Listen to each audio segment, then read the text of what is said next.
सभी को प्रभु यीशु मसीह के नाम में जय मसीह जी की। पिता परमेश्वर का अनुग्रह, दया, प्रेम, शांति सभी के घर परिवार के ऊपर बना रहे यीशु मसीह के नाम में। आज हम ऑडियो बाइबल वचन के पार्ट 60 नंबर में चलेंगे। हालेलुया। यीशु के विषय यूहन्ना की गवाही। इसके बाद यीशु और उसके चेले यहूदियों देश में आए और वह वहाँ उनके साथ रहकर बपतिस्मा देने लगा। यूहन्ना भी सलेम के निकट एनोन देश में बपतिस्मा देता था, क्योंकि वहाँ बहुत जल था और लोग आकर बपतिस्मा लेते थे। यूहन्ना उस समय तक जेल खाने में नहीं डाला गया था।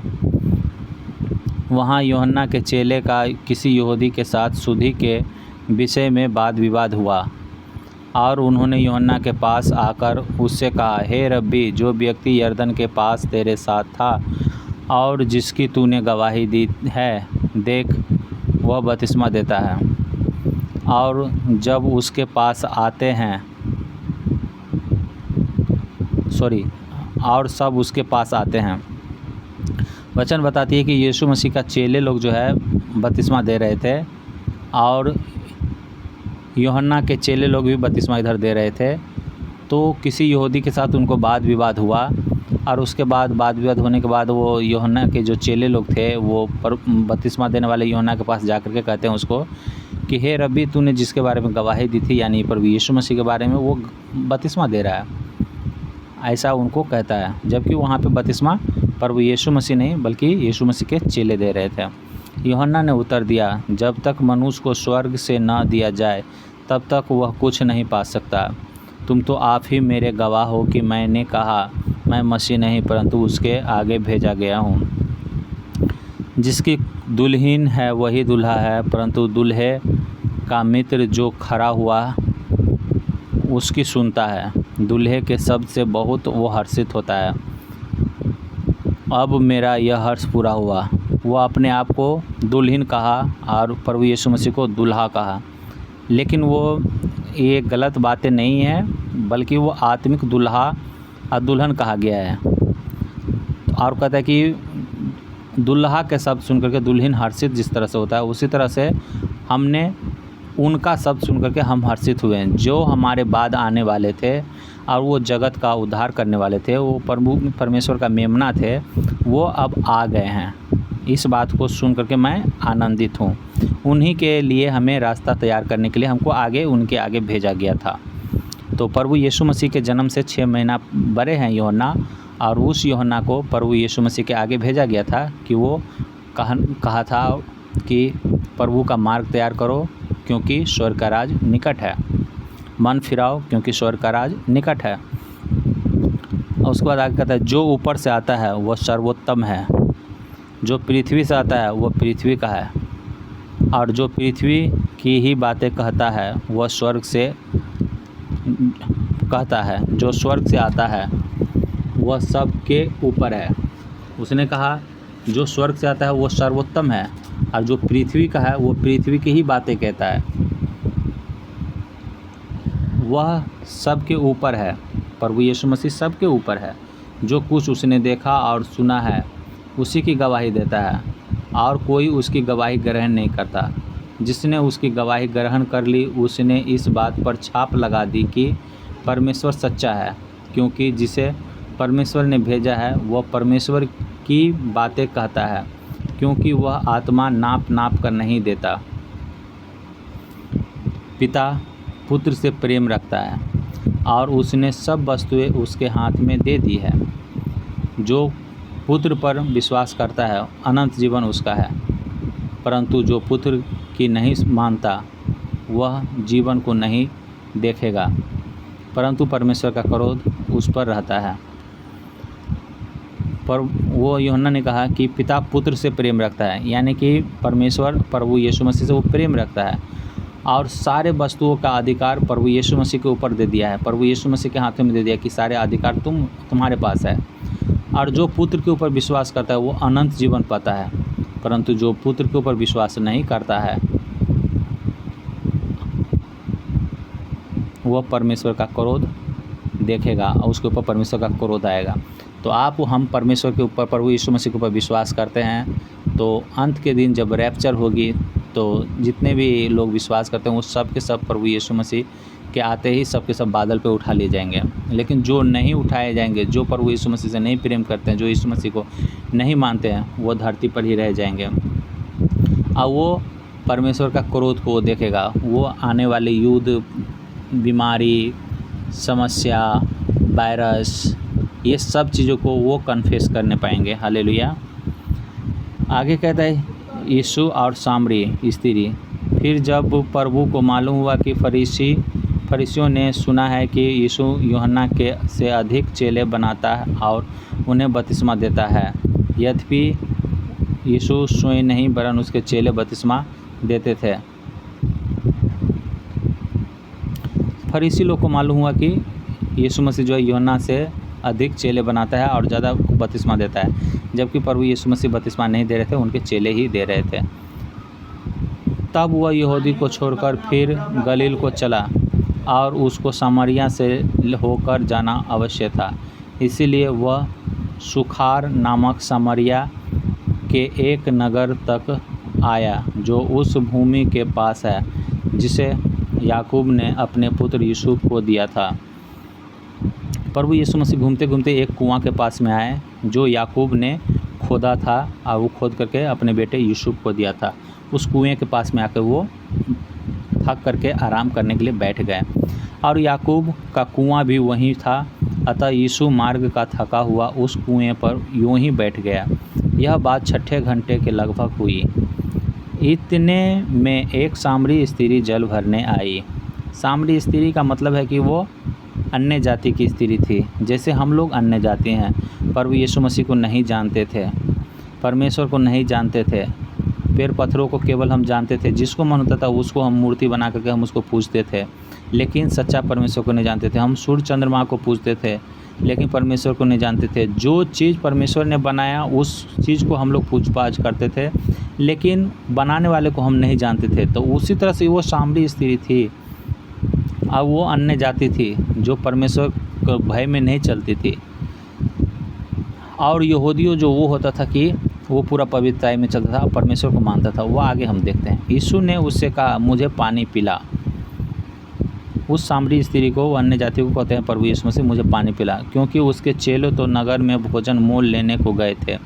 उस सामरी स्त्री ने उससे कहा, तू यहूदी होकर मुझ सामरी स्त्री से पानी क्यों मांगता है? क्योंकि यहूदी सामरियों के साथ किसी प्रकार का व्यवहार नहीं रखते। यीशु ने उत्तर दिया, यदि तू परमेश्वर का वरदान को जानती और यह भी जानती कि वह कौन है, तो तू कौन है जो तुझसे कहता है मुझे पानी पिला, तो तू उससे मांगती और वह तुझे जीवन का जल देता। प्रभु यीशु मसीह उससे पानी मांगे और उन्होंने कहा कि तू तो यहूदी है और हम सामरी हैं, यानी कि तू तो बड़ा जाति का आदमी है और हम तो छोटे जाति का आदमी हैं, तो तू हमसे क्यों पानी मांगता है? क्योंकि उस समय यहूदी और छोटे जाति का से कोई भेदभाव नहीं होता था। थोड़ा सा भी मेल मिलाप नहीं होती थी, थोड़ा सा भी उठना बैठना नहीं होता था। सपोज डैट मानिए कि आप जिस तरह से कोई ब्राह्मण के पास आप जाते थे कुछ साल पहले, कुछ महीनों पहले, आपके दादे पुरखाओं से आप जब सुनेंगे, तो वहाँ पे ब्राह्मण लोग, बवना लोग जो होता था, तो उसके पास वो कुर्सी पे बैठा हुआ रहता था और आप चाहे कितना पैसा वाला हैं तो फिर भी आपको चप्पल खोल करके उसके पास जाना पड़ता था और नीचे आपको बैठना पड़ता था। तो उसी तरह से वो जाति थे, यहूदी जाति थे, और यहूदी जाति के पास में वो नीचे, यहूदी जाति श्रेष्ठ और बाद बाकी जाति नीचे माना जाता था। तो वही ये स्त्री थी। तो वो स्त्री कहती, तू तो यहूदियों है और हम तो सामरी है, तो फिर तू हमसे क्यों पानी मांगता है, हमसे क्यों तुम वो करता है? तब प्रभु यीशु मसीह उससे कहते हैं कि अगर तू जानती कि तुझसे पानी मांगने वाला कौन है, तो तू मुझसे पानी मांगती और जो पानी मैं तुम्हें देता, जो जीवन का जल मैं तुम्हें देता, उस जीवन के जल को पी करके तुम कभी प्यासा नहीं होती। तब वो स्त्री कहती है, स्त्री ने कहा, हे प्रभु, तेरे पास जल भरने को तो कुछ है भी नहीं और कुआं गहरा है, तो फिर वह अनंत जीवन का जल तेरे पास कहाँ से आया? क्या तू हमारे पिता याकूब से बड़ा है, जिसने हमें यह कुआं दिया और आप ही अपनी संतान और अपने पशुओं समेत इसमें से पिया। यीशु ने उसको उत्तर दिया, जो कोई यह जल पिएगा वह फिर प्यासा न होगा, परंतु जो कोई उस जल में से पिएगा जो जल मैं उसे दूंगा वह फिर अनंत तक प्यासा न होगा, वरन जो जल मैं उसे दूंगा वह उसमें से एक सोता बन जाएगा जो अनंत जीवन के लिए उमड़ता रहेगा। प्रभु यीशु मसीह ने कहा, इस जल को जो पिएगा वो प्यासा फिर से होगा, लेकिन जो जल मैं दूंगा वो पी करके वो प्यासा नहीं होगा, बल्कि उसके अंदर से अनंत जल का, जीवन का जल का सोता उमड़ता हुआ रहेगा। तो वो अनंत जीवन का जल क्या था? अनंत जीवन का जल मतलब था कि आपके अंदर परमेश्वर के महिमा, परमेश्वर की सामर्थ, हालेलुया, वो आपके अंदर आएगी और वो सामर्थ से आप तृप्त होंगे, परमेश्वर के राज की बात केवल करेंगे और आपके अंदर से वो सामर्थ की नदियाँ बहेगी और बहुत लोग उस नदियाँ में तृप्त होंगे। ये बहुत लोग उद्धार पाएंगे, बहुत लोग छुटकारा पाएंगे, बहुत लोग परमेश्वर के स्वर्ग राज में वो प्रवेश करने पाएंगे। तो जीवन का जल का नदियाँ आप में से फूट निकलती है और आप उमड़ते। वो प्रभु यीशु मसीह खुद के बारे में कहते, जो मुझको स्वीकार करेगा उसमें से जीवन के जल की नदियाँ बहेगी। हालेलुया। स्त्री ने उससे कहा, हे प्रभु, वह जल मुझे दे ताकि मैं प्यासी ना हो और न जल भरने को इतनी दूर आऊँ। वो औरत इस बात को नहीं समझ पाई, वो इसी जल की बात कर रही थी। यीशु ने उससे कहा, जा अपने पति को बुला ला। स्त्री ने उत्तर दिया, मैं बिना पति की हूँ। यीशु ने उसे कहा, तू ठीक कहती है, मैं बिना पति की ही हूँ, क्योंकि तू 5 पति कर चुकी है और जिसके पास तू अब है वह भी तेरा पति नहीं। यह तूने सच ही कहा है। स्त्री ने उससे कहा, हे प्रभु, मुझे लगता है कि तू भविष्यवक्ता है। हमारे बाप दादाओं ने इसी पहाड़ पर आराधना की और तुम कहते हो कि वह जगह जहाँ आराधना करनी चाहिए यरूशलेम में है।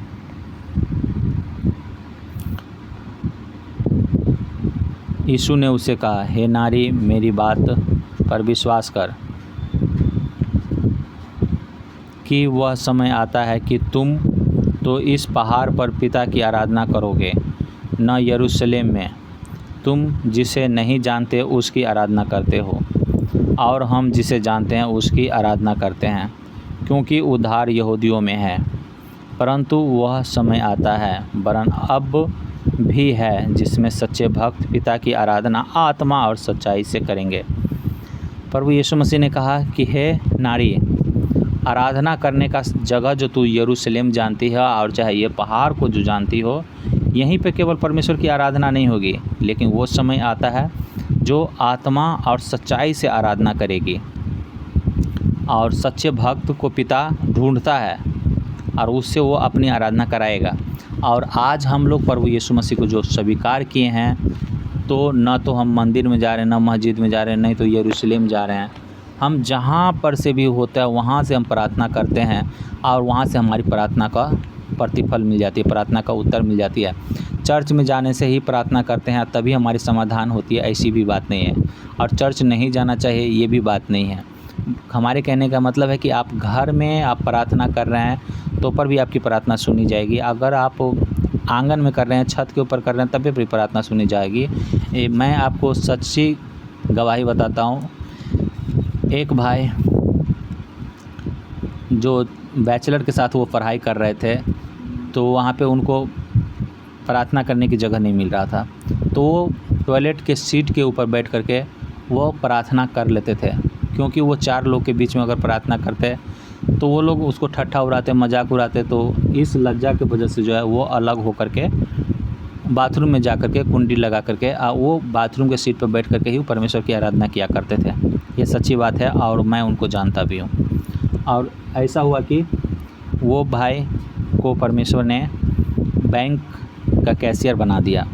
हालेलुया। तो कहने का मतलब कि आप कहीं से भी आराधना करते हो, आत्मा और सच्चाई से अगर कर रहे हो, तो आपकी आराधना चाहे टॉयलेट के सीट पर बैठ के प्रार्थना कर रहे हो या घर में बैठ के प्रार्थना कर रहे हो या चर्च में बैठ के कर रहे हो आप, कहीं पर भी आपकी आराधना को सुना जाएगा। हालेलुया। क्योंकि पिता अपने लिए ऐसे ही आराधकों को ढूंढता है। वो दिखावटी करने वाले को नहीं ढूंढ रहा परमेश्वर, वो सच्चा आराधकों को ढूंढ रहा है, जो सच्चा आत्मा और सच्चाई से करता है। परमेश्वर आत्मा है और अवश्य है कि उसकी आराधना करने वाला आत्मा और सच्चाई से ही आराधना करें। हम दिखावटी करने वाला, जो माथा में टिक्का लगा लिया इतना बड़ा और इतना बड़ा दाढ़ी उड़ी बना लिया, तो इसका मतलब ये धर्मी है, ऐसा नहीं है। धर्मी आत्मा से होना चाहिए, आत्मा से वो आपकी आराधना निकलना चाहिए, भजन निकलना चाहिए, प्रार्थना निकलना चाहिए। हालेलुया। और उसके बाद उस आराधना को सुन करके परमेश्वर खुश होती है, क्योंकि आप आत्मा और सच्चाई से आराधना करते हैं, ये नहीं कि दिखावटी करते हैं। हालेलुया। स्त्री ने उससे कहा, मैं जानती हूँ कि मसीह जो ख्रिस्त कहलाता है आने वाला है, जब वो आएगा तो हमें सब बातें बता देगा। यीशु ने उससे कहा, मैं जो तुमसे बोल रहा हूँ वो वही हूँ। जो सामरी स्त्री थी, वो सामरी स्त्री अपने आप को ज़्यादा समझदार समझ रही थी और वो यीशु मसीह को उत्तर देती जा रही थी। लेकिन जब यीशु मसीह ने उससे कहा कि तुम अपने पति को बुला ला, तो उन्होंने कहा कि मेरा पति नहीं है। और कहा कि तू सच कह रही है कि तुम्हारे पास पति नहीं है, जो क्योंकि तू 5 पहले से कर चुकी है और जो जिसके साथ तुम अभी हो वो भी तेरा पति नहीं है। तब वो विश्वास थोड़ा सा की और उसके बाद वो कहती है, मैं जानती हूँ कि मसीह जो ख्रिस्त कहलाता है, यानी कि प्रभु यीशु मसीह है, जो भविष्यवक्ताओं के द्वारा भविष्यवाणी के द्वारा वो आएगा, वो आने वाला है। और वो जब आएगा तो हमें सब बातों को बता देगा। ये थोड़ा सा विश्वास किया, पूरा विश्वास नहीं किया प्रभु यीशु मसीह के ऊपर। तब प्रभु यीशु मसीह उससे कहते हैं, मैं जो तुझसे बोल रहा हूँ वह वही हूँ।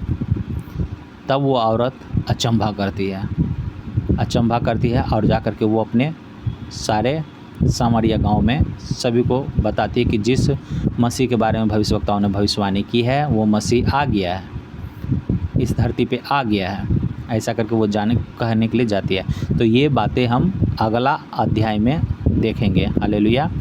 प्रभु यीशु मसीह इस वचन के द्वारा हर एक जन को आशीषित करे और हर एक के जीवन में बड़े बड़े अद्भुत चिन्ह चमत्कार, हर एक समस्याओं, हर एक बीमारियों, हर एक दुर्बलता कमजोरी से छुटकारा दे, मन चाहा वरदान दे, जैसे वो चाहे वैसे उनकी इच्छाओं को पूरा करने वाला परमेश्वर हमेशा पूरा करते रहे, प्रभु यीशु के पवित्र और जीवित नाम में। हालेलुया कहेंगे आमीन। अगले दिन हम ऑडियो बाइबल वचन के पाठ 61 नंबर भाग में चलेंगे। हालेलुया।